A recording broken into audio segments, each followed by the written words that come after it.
Moonies. I am on my, what number video am I on here? 7th video for PGSM Act 50. We're getting married. The wedding! So let's get into it. The girls' lives 4 years later is just super cute. Mina, of course, is still a superstar. Rei is running the temple. Mako has her flower shop. And Ami, can you guess what Ami is? Of course she's a doctor. And Usa is getting married to Mamo. So, when we get Mamo and Usagi running around town doing wedding preparations in the beginning of this act, it's just super, super cute. Although I was like, why are you showing him wedding dresses? Isn't that bad luck? Although that shot of them in the baby aisle was just super cute. The look on Mama's face was everything. Motoki and Mako don't really make it clear if they're together at that point, so it kind of leaves you wondering. Mama was a little too nonchalant about getting married for my liking. It was like, excuse me, dude. Planning a wedding is hard, and guys get the easy part, so stop complaining. But really, like, when he said he didn't care if she doesn't want to marry him, I was thinking, dude, take a nap or something, or have a Snickers, because is your blood sugar low? Like, what is wrong with you? It was just crazy. And then she was like, gave him the ring back, and while I was a little proud of her, I was just like so shocked that he didn't even like really seem jarred by that at all. It was just like, do not accept. And I really like that they incorporated Queen Serenity. I was happy to see that they did that. But it was funny because she wasn't really concerned about them calling off the wedding. But I guess it's like, oh, does she know something? Or is that just how she rolls? Or it was kind of weird. She was just like, oh, it's just like nothing. It was a trip. I just knew that the villain in this act was going to be Mio.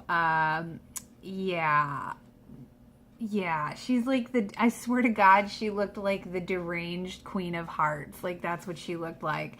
And when I saw the 4 generals with her, I was just like, come on, guys. Aren't you sick of being everyone's lapdogs by now? Snap out of it. And of course, Mio wants Mamo to marry her because crazy see, crazy do. And although as mean as Mamo was being, I had to say for like a split second, I was like, perhaps the deranged biatch is just what the doctor ordered to make him appreciate Usagi, you know? It's like, she's pretty great, you know?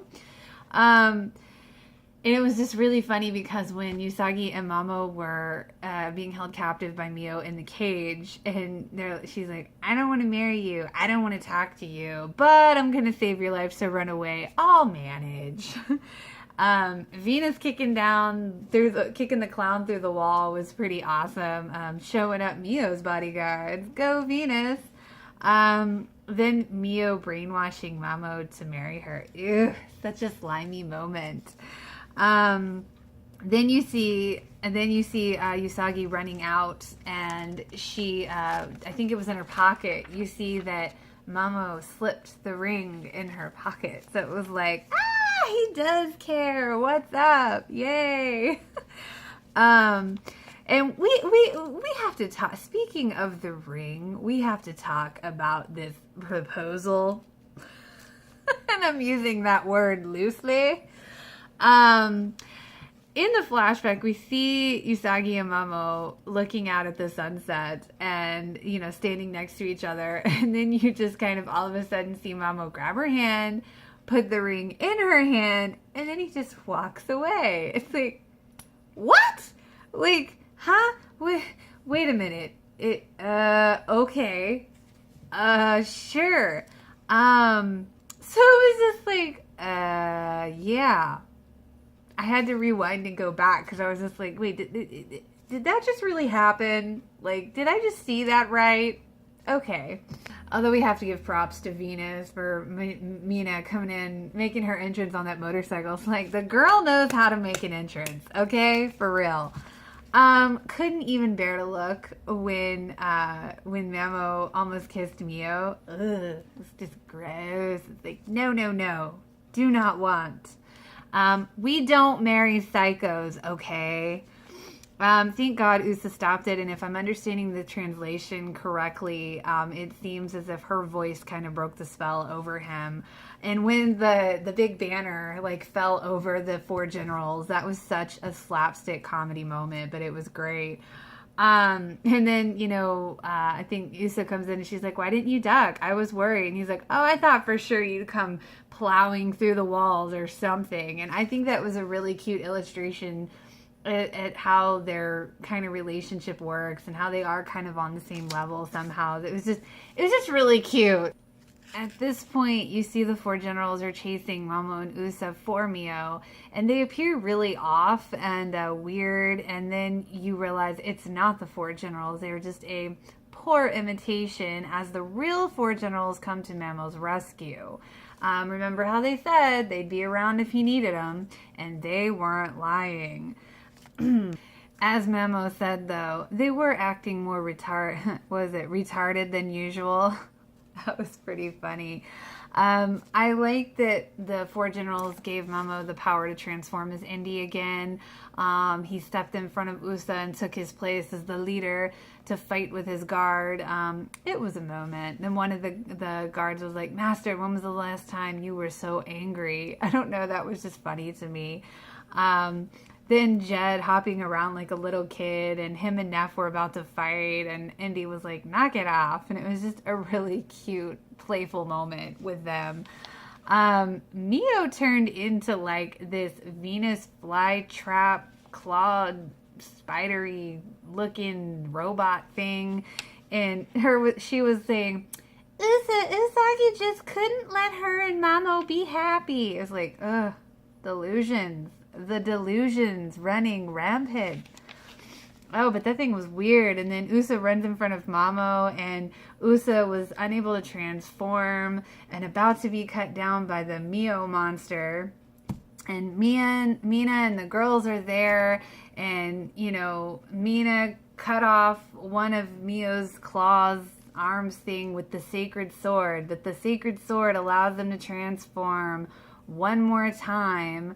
And of course, minus Ray, because Ray is unfortunately laid up in the hospital. And I did find it a little sad that Ray wasn't a part of the one last transformation in this. So, but worth mentioning is we do get to see the Sailor Planet attack. And it was, although kind of sad to see their transformation bracelets and Usagi's necklace disappear again for the last time. And I know this is a bit of a skeptical side note, but I have to say it was funny because I was like, I know this was just for the show, but I couldn't help but think, like, what if they have to do this again? And is there going to be yet another magical sword off in a hill somewhere that nobody's ever heard of before in another, rock somewhere or whatever? It was just like a little, I was like, I couldn't help but think that. As far as the wedding itself, I have to be honest, it wasn't really the climax that I was expecting, as we really didn't physically see the wedding. We kind of saw the end of it when they were walking out, and although, I guess kind of in Act 49, we did see her in the dress and him in his nice, indie outfit, and they were under the arch and the ring and the kiss. So I'm kind of thinking that that's more like our wedding scene more so, or I'm going to take it that way, because we really didn't get a actual wedding in this, which is funny, but it was still good nonetheless. And regardless, we do get to see the four generals there with them in spirit, which was cool. And human Luna as the flower girl was adorable. And we do get to see Usa's dad there for like a split second. And I'm assuming it's her dad, I'm pretty sure. When Motoki caught the bouquet, I was shocked because I thought it was going to be Mako because she's so much taller. And then Motoki saying, next time, how about us? And Momo says to Motoki, well said. And I was like, dude, that's more than you said. These guys, they don't know how to propose. And then you know, you see Usagi watching everyone clamor around Motoki and Mako, and her inner dialogue is kind of like saying how everyone is together but not the same, and how those days are really over. Then you see Mama notice her, you know, silent revelry or thought process. It's like it's like he knew what she was thinking, because he sees the slight sadness come over her, and he just puts his arm around her, you know, wakes her up from the reverie, and they look at each other and smile. And that was really beautiful to me, because it kind of illustrated that yes, those days are over, but we have these new days to look forward to together. And it really was, no words were needed. It was really beautifully done. When she pulled her skirt off to get on the motorcycle, that was great, because I was seriously like, how is she going to get on the back of that bike with that big old skirt? So I was like, that was awesome. And when all the girls are waving to Usa as they drive off, I felt like they were really waving to the audience as well. So I thought that was like really good. And then when we see, you know, each individual girl as Momo and Usa are driving down the road, you know, like we see them waving from their each individual cars, and that's where I got a little teary-eyed, because I was like, oh my God, that was just so great. And it really, really was. I mean, it was very well done, all in all. And I think PGSM kind of changed my life a little bit, because I was like, oh my God, it was so good. And now I'm going to talk about my ending notes on this. I had to take a while to really collect my thoughts on PGSM, because there is a lot to take in on this. And I had to organize it and go through it. And honestly, it was better for me to take some time, because when I initially watched this, I was so overwhelmed with emotion on this series. So I probably, if I'd gone to the camera straight away, I probably would have been a blubbering basket case, to be truthful, because it was an emotional journey. I'm not gonna lie. But like I said previously, I really am glad I waited to watch this, as I don't think I would have really enjoyed it as much if I'd watched it earlier. I was just like really like in that place where it was like everything was going to be received pretty much really well, and it was, and it all came together. And I'll just warn you, if you have any type of emotional investment in Sailor Moon, I really would be surprised if you would be able to get through PGSM without some serious emotional turmoil, because it is an emotional ride in a nutshell. I honestly wasn't expecting this to affect me as much as it did. I literally binge watched all the 50 episodes in about 2 days, and I really wasn't planning on doing that, but I just couldn't stop. While you know, her character was a bit different in PGSM, I really did like Venus and Minako. She was never really my absolute favorite, but I think her and Ray were pretty great in PGSM. The contrast and the conflict between their characters brought a lot to it, I think, and there was heart there at the same time. There was a small part of me that kind of wished that the generals were human and alive as well, because I always love the idea of them getting with the girls. But then on the flip of that, I have to say, I do kind of like the independent woman stance too that they kind of went for with some of the characters. So I did enjoy that as well. And it's a silly, maybe not so silly thing, but maybe it is a silly thing. But I really appreciated that Rini wasn't in PGSM. I appreciate what she represented and everything like that. But, you know, I'm glad she wasn't in it. I'm kind of glad they didn't bring in the future parts of it and all that. It was just kind of nice to have it be peaceful. We can finally be together. It was just real, and just make our own destiny, make our own path. So I did like that. Weird little side note, I was like going back to Mamoru's proposal, or more importantly, when she called off the wedding, I was kind of like, I assumed, you know, he didn't have to fight for her because of everything he has actually fought for her so many times before. And so, because I was like, why didn't he fight for her? Why doesn't he care?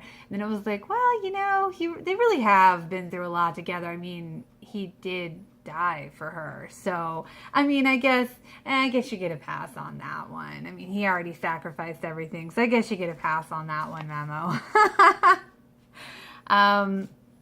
And since they get to have their happy human ending, I really like that they get to make the decisions, they get to choose what they want, and they aren't together just because of destiny. They are together by choice. So I kind of liked that. I think that that's one of the points that PGSM drives home as well. Where SMC is more mature, I'd have to say that PGSM is more serious. And which, when you think of it, the severity of this ancient evil curse and the Earth's destruction and fulfilling their destiny, it would and should be taken pretty seriously. So those are my thoughts on the entire series as a whole, and I wanted to go ahead and put it on this video since this is ultimately the solid 50 episodes ending. But I will be making one more video, and then other ones will be the extra little special 3 extra clips, my thoughts on that. So come on back for that. I hope you enjoyed. If you did, feel free to like and subscribe. Until next time.